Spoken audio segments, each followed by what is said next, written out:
What is up, TTC? It's your boy DG SFG TV, making my career video here as the Cleveland Cavaliers beat us in Game 7, 93 to 89, and I did not think that I was gonna have to make a career video, as I definitely had said back um, going into Game 5 that sorry, but the Cavs have no chance. We're winning this. We're winning it at home is what I said, but and boy was I wrong.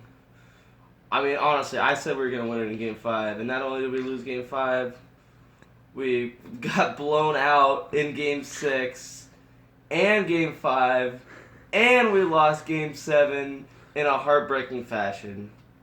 And moving on to Game 7. Alright, now, it pisses me off at the end that, Steve Kerr, I love Steve Kerr as a coach, but he just made some stupid decisions. Okay, first off, he doesn't start Curry at the beginning of the fourth quarter. He starts Festus Ezeli towards the end of the game. He doesn't call a timeout, when it's 89-89 and, we're starting to miss a whole bunch of shots. He doesn't just call a timeout, settle down his team, get us in position to make a shot that's not contested, a shot that we could just get open. And we missed 6 threes. We took 6 threes in a row and we missed all of them.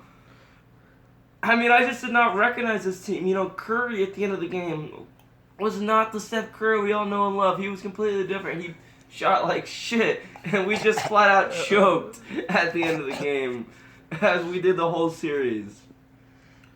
And the thing is, the Cavs were missing shots too at the end. It was tied at 89-89 for like 3 straight minutes. And we didn't take advantage of the Cavs missing shots. We just kept playing like shit ourselves.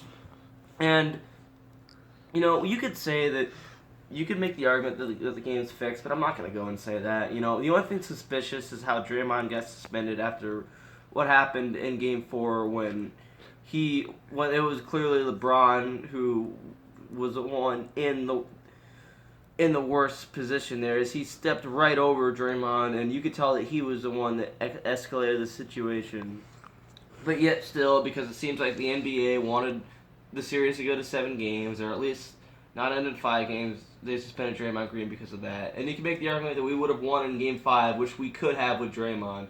As Draymond in Game 7 he played the best out of all of us in Game 7, But that's no excuse for just how bad we played. The fact in Game 5 too, we easily could have won Game 5 without Draymond. We just did not play well there either. And it seemed like in Game 6 we were nonchalant, thinking, "Oh, we can go home. It's an easy win. It's an Oracle. We won so many games there in the regular season." But we just didn't. And Cleveland, congrats. And my mom's actually from Cleveland. She was born in Akron, just like LeBron and Steph, by the way. And I've been to Cleveland many times. I've been to that area. I have family in Hudson, Ohio and shit. And it's a nice town that's kind of somewhat of a shithole, but also deep down a nice town. And they have really loyal fans. And they definitely deserve it. Honestly, if Cleveland wasn't playing us, I probably would have rooted for them. But, them beating us the way they did, it hurts. We won it last year against them, which is still good, but there's no excuse for this. And, the Cleveland fans that burned LeBron jerseys back in 2010 when he left, they're the only fans that I don't think... they're not... Sports Live and the ETL tried to make an argument that fans like that weren't true fans. And Bad Dog, tore him down in a response saying that fans that were pissed at LeBron, they had a right to be pissed at LeBron because... he's from Ohio, he's from there, and he's played there for many years. He's gone to the championship, but he's never actually won a championship there. He wanted to win, and so he left, so they felt betrayed, I don't blame them for feeling betrayed, but, the ones that actually felt so passionate enough to burn LeBron jerseys are stupid because they should have realized that LeBron easily would have came back there one day, which he ended up doing. And so I don't think they deserve to celebrate because they should have been smarter than that. But Cleveland fans altogether, you guys are really good fans. Congrats on your win. Congrats on finally getting your first championship in many, many years for any sport there in Cleveland. But back to this game real quick.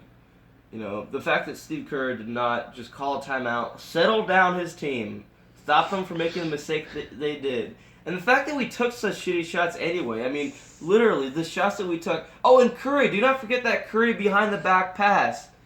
Unbelievable, literally. The fact that Curry would go for a pass like that is just unbelievable in a Game 7 of an NBA Finals.